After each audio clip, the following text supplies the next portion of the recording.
but I wanted to talk about Steve Sharpe, who died unexpectedly last week. So I'll just start off here. This is a picture taken in my backyard. About a week or so ago, I was looking at the predicted Martian flares. You'll remember the October issue of Sky and Telescope had said that there would be some.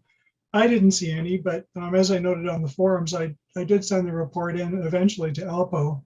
And so they've put out a call for flare reports. And we'll see if anybody actually saw these predictions of flares or not.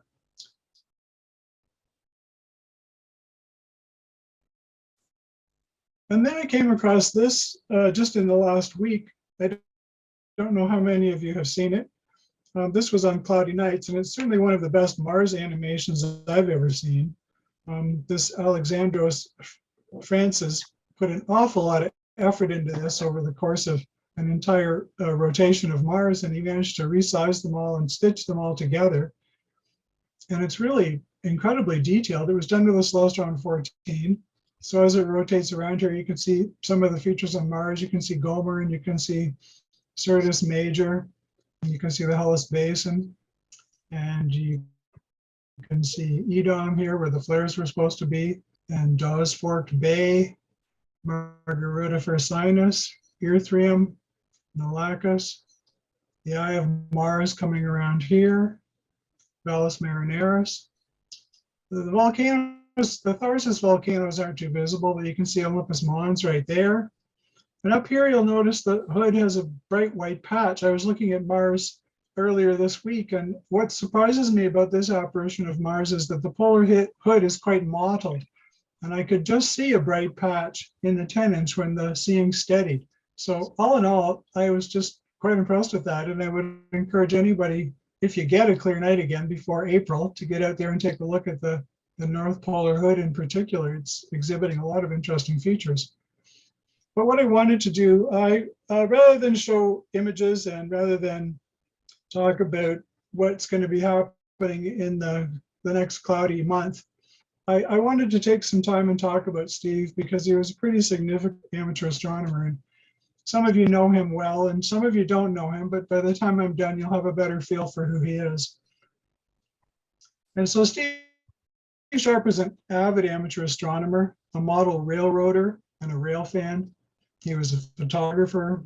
He ran a Dungeons and Dragons campaign since 1979, beginning here in London. And he was also a writer. If you weren't aware of it, he has a website, this earth.delith.com SBS, or just Google his name plus Delith, and you'll find one of the pages. Steve and I departed London in the 1990s, and I've only seen him once since then. We lost track of each other, and then I found that website, and I sent him an email, I don't know when, around 2005, and we actually got together in Ottawa once when I was going to school there and spent an evening catching up. And then after that, we just emailed for the last 17 years or so. And so this talk pulls on my own memory. I met Steve about 45 years ago, and some of my old photos, and of course his website, which I just showed you, and our extensive correspondence. So I looked, and although all my Carlton emails are now gone, my Gmail still exists, and there's more than 200 emails in there going back 11 years or so. And we do all of these deep dives into astronomy and cameras and cars and you name it. And I'm going to pull on some of those emails to try and illustrate some of his interests. This is his homepage right here. And you can see that he was a member of the AVSO. He says he was into photography for 30 years, well, longer than that. This was an old website that he ran a Dungeons and Dragons campaign, and he was a writer. But off that page, if you go there, you'll find his photo gallery site. You'll find his Earth Campaign homepage, and you'll find his fiction. So the photography site looks kind of like this, and this is just the very first page where he has photographs of Maine, but this goes on and on. It's quite an extensive list of photos that he's posted online, and he used to hang those in what he called the office gallery. His wife, Grace, is a doctor in Nova Scotia, and so he had a captive audience because he could hang his pictures in the waiting room, and then while they were waiting to see the doctor, all the local people got to look at these pictures, and a few of them bought those pictures. The Earth Campaign page is also a very detailed and extensive page, and he mentions that it's really fantasy role-playing adventures set some 80,000 years in the future. And his fiction page looks like this, and he notes that many tens of thousands of years ago, humanity was a struggling race facing extinction on Earth, and that my stories tell the history of the climb back to greatness. And he notes here, I've been writing since I was a child. My first short stories were parodies based on the television series Star Trek and Lost in Space.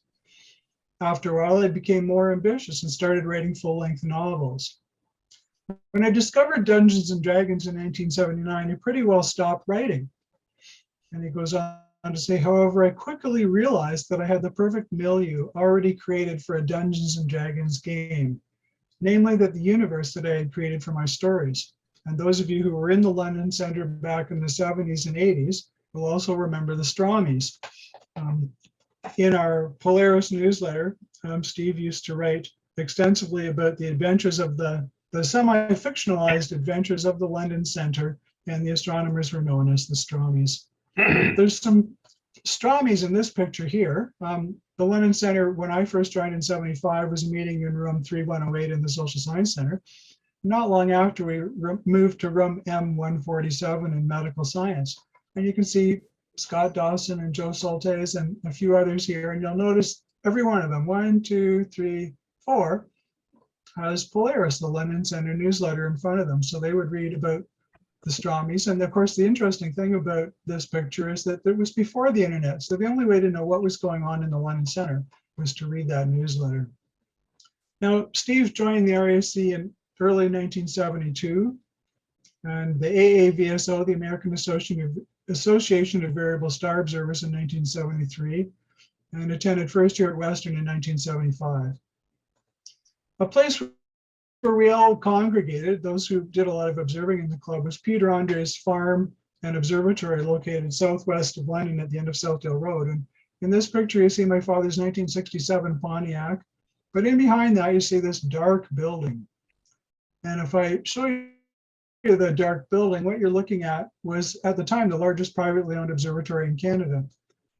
Peter Andre was an extremely talented individual. That observatory he constructed himself. The mount and the mechanics to hold a 16-inch he constructed himself. That telescope and the optics he constructed himself. It's a 16-inch f9 Dalkirkham, and he ground and polished those optics himself, and he also silvered the mirrors himself. So there was nothing about that that was purchased, as far as I know, except basically the eyepiece. Everything else was salvaged, scavenged, or he made it. Down the hill from the observatory looking up, you'll see this square box. That's where the 16-inch was, and you'll see this fence. It was a cow pasture, so the fence was to keep the cows out. That's the 67 Pontiac, and that's Mark Sinkins lying on top of it. And over here, there was a retaining wall, and in behind, on the right here, there was a metal post in the ground, and this is where Steve would set up his 8-inch, I believe it was an f5. And you can see him bent over there in this picture that I took probably in 1980 or 1982, in that range. And he's got a binder in front of him, and that binder is about 2 inches thick. And that binder is full of AAVSO star charts.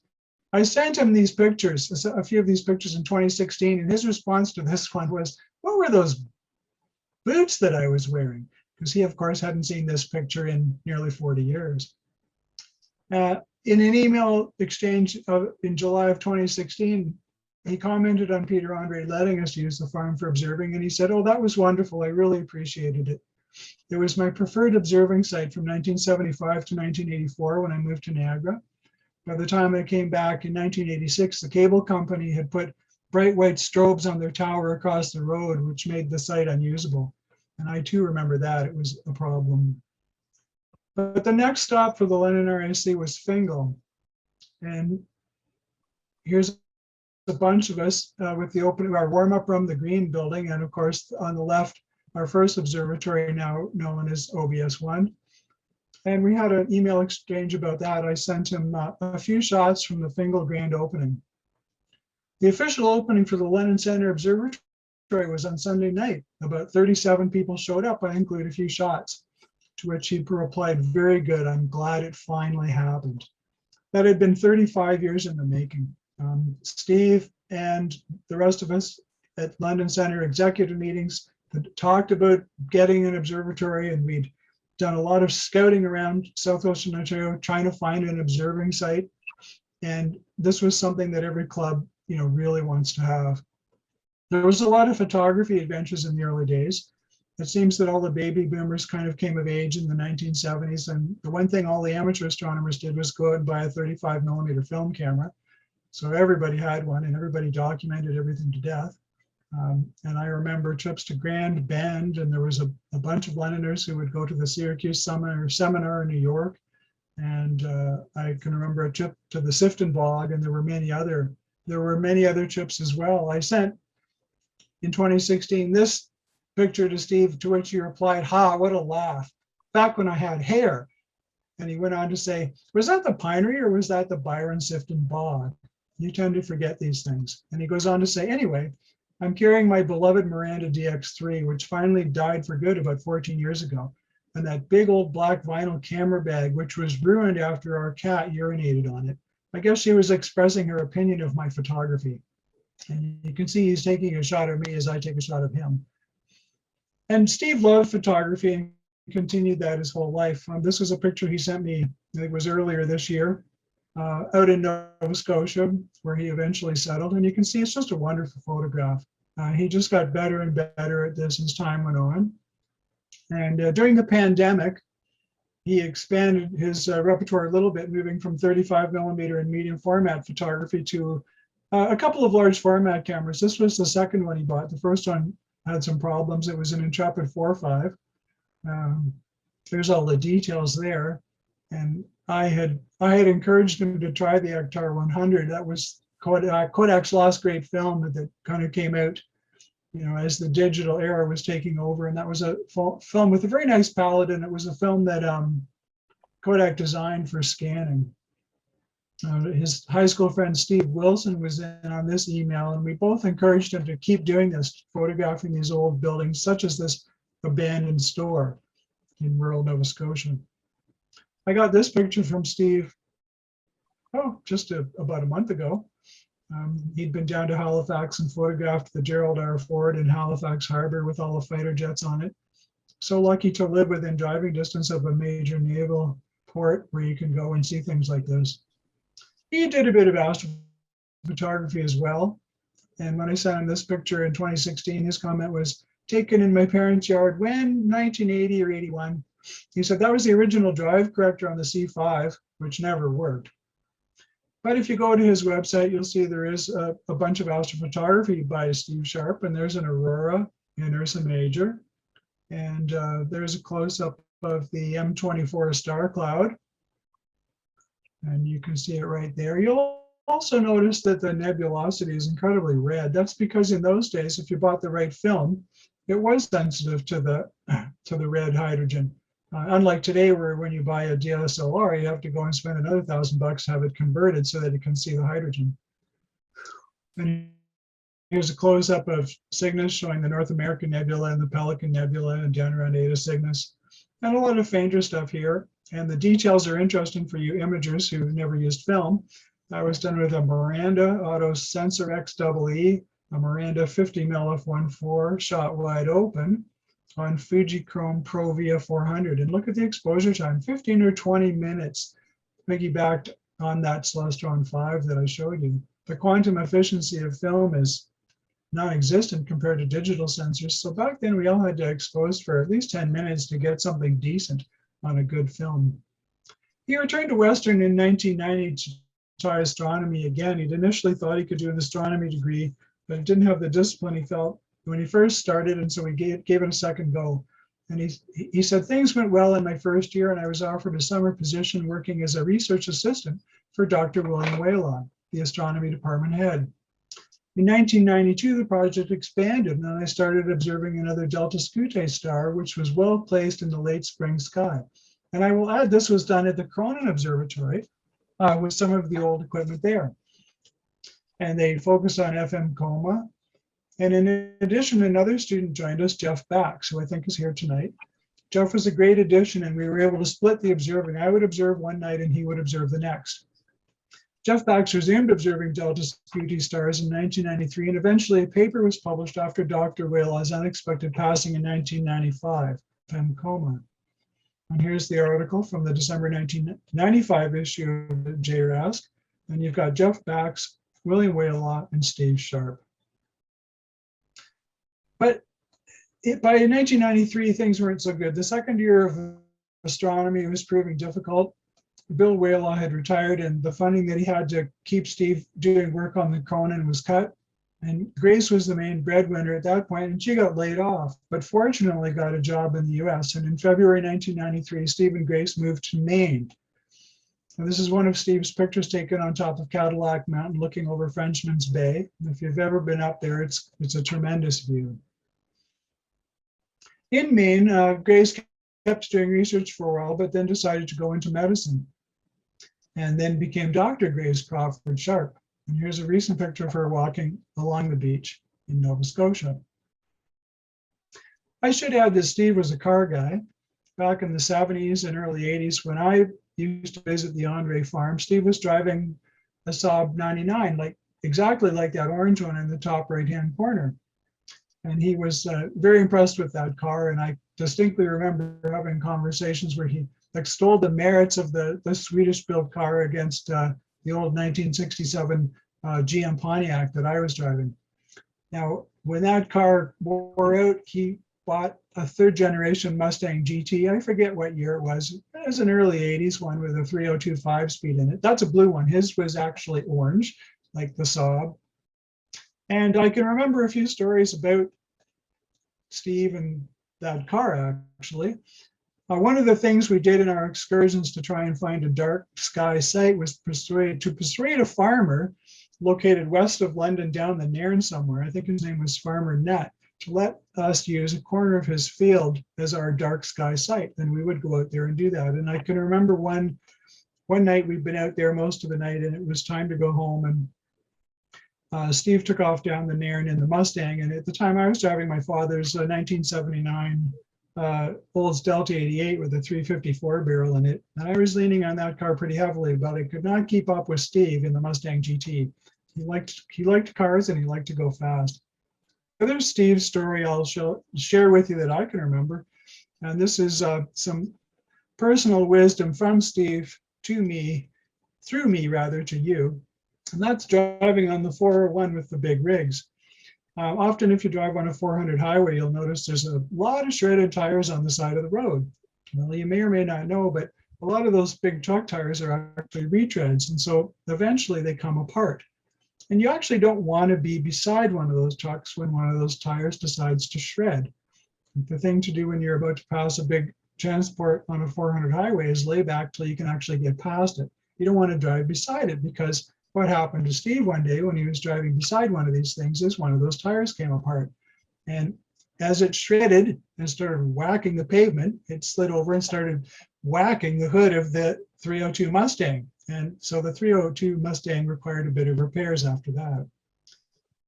In September 2013, I got an email from Steve talking about a replacement for that original Mustang GT, which was by then long gone.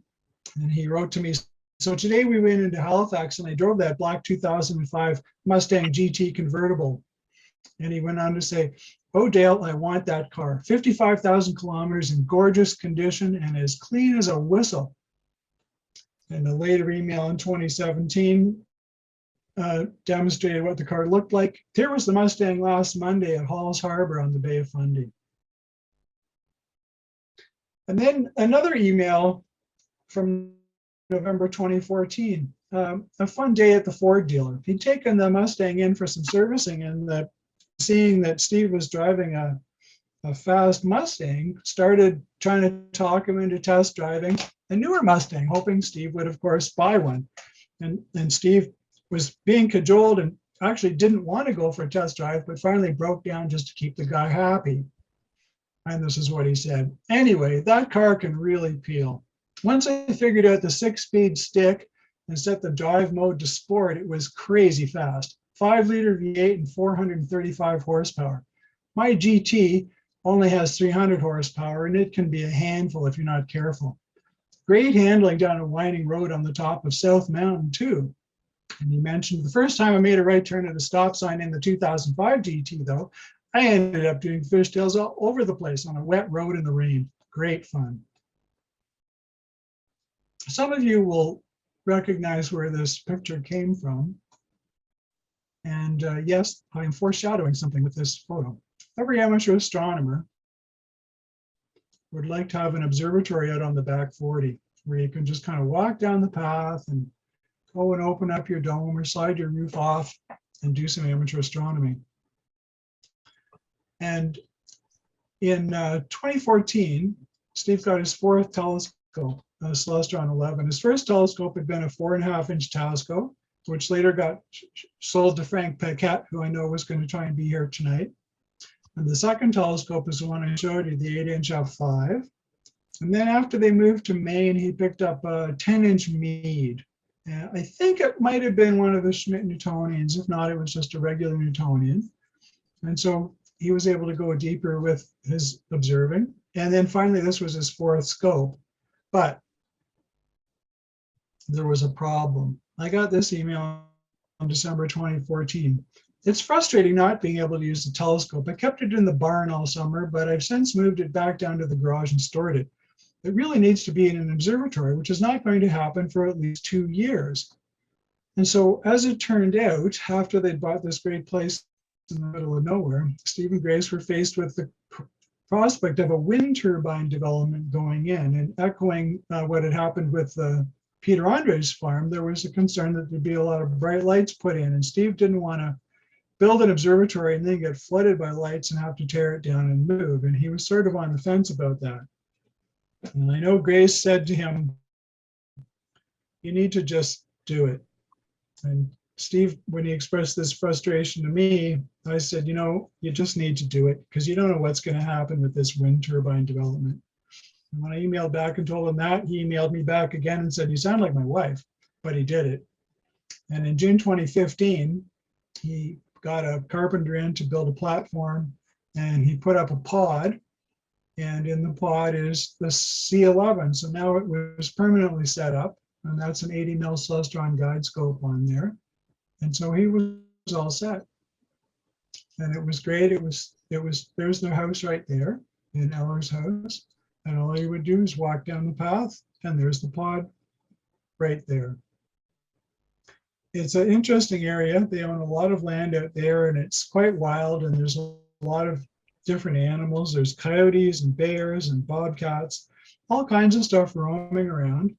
In 2018, he sent me this picture. He had some wildlife cameras set up, and here was the deer selfie. And then in 2021, I got this email. I think I told you about that night last autumn when I thought I was being watched by a bobcat while I set up my camera tripod on the observatory deck.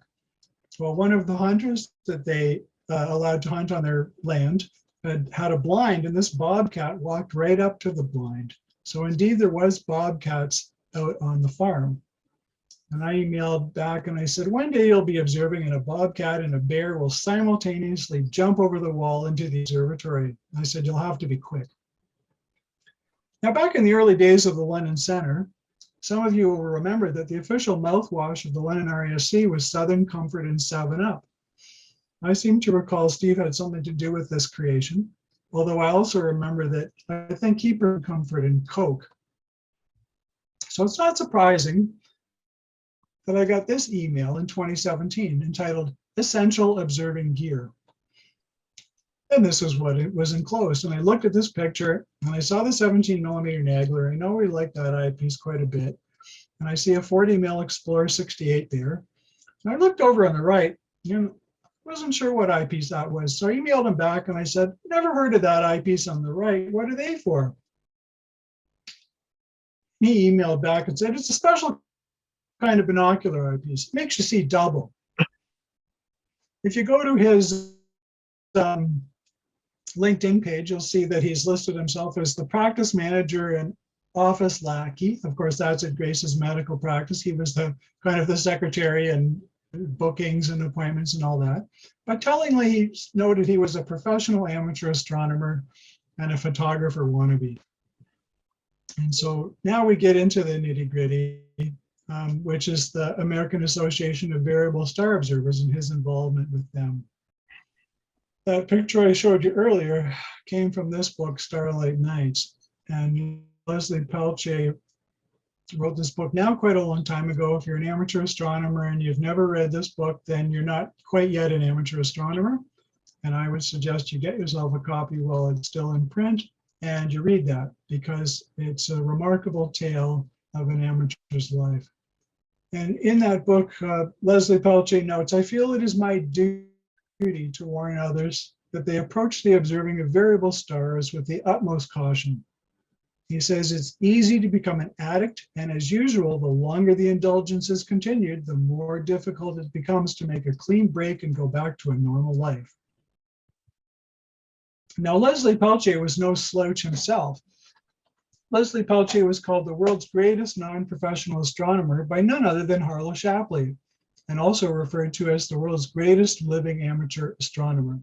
He began observing variable stars on March 1st, 1918, with an observation of R. Leonis, and at the time of his death, had made a total of 132,123 observations of variable stars. These were reported to the AVSO on a consecutive monthly basis, stretching from 1918 to his death in 1980.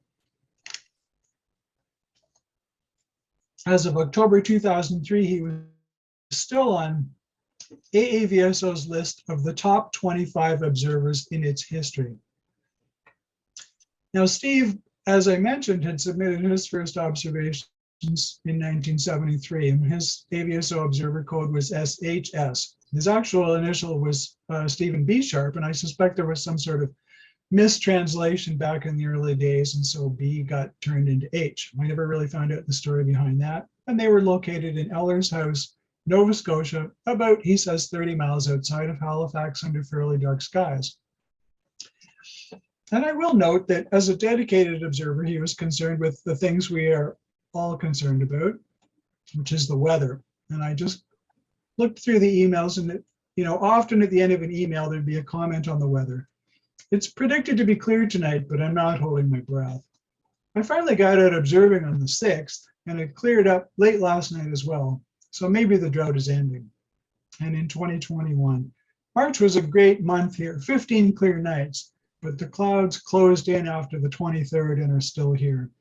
Steve actually kept very detailed weather records, and he was able to tell me about the situation here in London, that the clearest months are always really in May and in September, because he'd actually kept track of this all the years he was observing.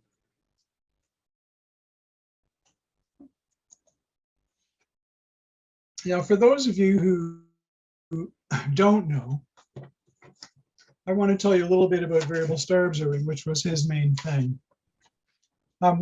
When you go out at night, there's a lot of imagers, and there's a lot of people who like to look at deep sky objects or the planets. But all of the stars in the sky, of all the stars in the sky, there are many of them that change in brightness over time. They could be short, they could have short period fluctuations or long period fluctuations. There could be nova, or in fact, the stars could vary in brightness in a completely irregular fashion. And so it's important that you understand how a variable star observer has to operate. All of these stars are all doing the cha-cha over periods of days or months or years, and you only have a certain window to look at them. And that window is determined by a couple of things. It's determined by the declination of the star. In other words, so for how long is it above the horizon when you can see it? And also you have to consider the season. Spring, summer, winter, and fall show different stars, but the nights are also of different lengths. And so you have to be aware of all of that. That affects this window that you can observe. And finally, if the observer wants to extend the light curve of the variable star, it's really important that after a star's been behind the sun for a long time, that you're out there early in the morning to catch that star when it first rises, to see what it's been doing the whole time it's been invisible. And similarly, at the very end of a season, You want to try and catch that star basically on the last night before it sets to extend the light curve, because this contributes to the science that the astronomers, need to try and model these stars and understand what's going on. Now, to that end, I'm just going to read you a piece from Leslie Peltier's book, so you have a better sense of what Steve spent his life doing. And Leslie Peltier goes on to say, so many of the variable stars are total nonconformists. And for me, this constitutes their greatest charm. It is their unpredictable behavior more than any other factor, which has so long sustained my interest and has made the watching of them a literal 10,001 nights of entertainment. When I go out tonight and train my glasses on that sky-wide stage, I am quite certain to find that among my hand-picked cast of erratic actors, some have thrown away the script and are now extemporizing. It may be that our coronae, after years of shining as a naked eye star, has tonight begun a fade out that will only end when it is near the limit of my largest lens. Or perhaps you Geminorum, roused from months of faintness, suddenly has brightened overnight. As I turn my scope to the north, I wonder just what Z Camelopardalis and TZ Persei may be doing. One never knows from night to night, for their behavior is completely baffling. I have seen them apparently get stuck about halfway between their brightest and faintest limits and remain there without noticeable change for 10 months at a time. V Sagittae, a Novid-like variable, usually is putting on a show, while its classmate, Z Andromeda, is only waiting quietly to catch me off my guard. I must not forget tonight to glance at Gamma Cassiopeia, the middle star in the familiar W. For many years now, it has not changed, but it can. For in 1937, I watched it brighten until it nearly equaled first magnitude Deneb in the Northern Cross. There's nothing in all the world of the sky that will provide a more lasting source of interest than will these amazing antics of the variable stars. And in that same chapter about those stars, Leslie Peltier goes on to say, I've set my alarm clock for 4 a.m. 3 times thus far this month and gone out through the snow to my observatories just to spend a chilly hour or two with the pre-dawn variables. In other words, those important ones that have just risen. There's Leslie Peltier with his Our Leonis star chart, which he got when he was just a kid. And there's Steve with a binder 2 inches thick of those types of charts. In the early days when I knew Steve, that telescope was always in the back of the car. The pipe mount and the telescope were kicking around in the back of the Saab and later the Mustang GT. And when he bought that pod for the C11, that there was intent in that too. Most people don't think about this. But if a variable star observer is going to catch those stars near the horizon at the beginning and the end of the season, you need a telescope that can look over the wall of the observatory. And this is why he ruled out getting a roll-off roof, because it would block the view. There is attends our meetings periodically, and you could, if you had a question about these stars, you could ask him about that. I'd like to thank David for contacting the AAVSO on my behalf this past week to get the final numbers for Steve. Between his first submission to the AAVSO in July of 1973 and the last one in September of 2022, Steve made 117,354 visual observations and later switched to using a DSLR. He told me once that as he got older, it was getting harder to distinguish the fine brightness gradations between the stars. And so by using a DSLR, he could continue doing variable star astronomy. And so he added another 20,472 observations for a lifetime total of 137,826 total observations. Now, just to put that in perspective, Leslie Peltier, over a longer observing career, came up with 132,123 observations, and of course the 12 comets that he discovered as well. In other words, Steve, in the end, ranked 22nd worldwide among 9,127 AAVSO visual observers. On the AAVSO all-time list, only 29 observers have 100,000 plus visual observations.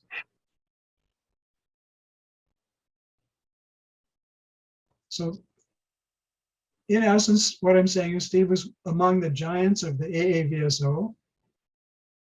and one of Canada's greatest amateur astronomers. Here's another shot from his photography page. Now, if there is an alternate universe, I would think a dungeon master could find it. And if he did, I know that Steve is looking through the big telescope. Thank you very much.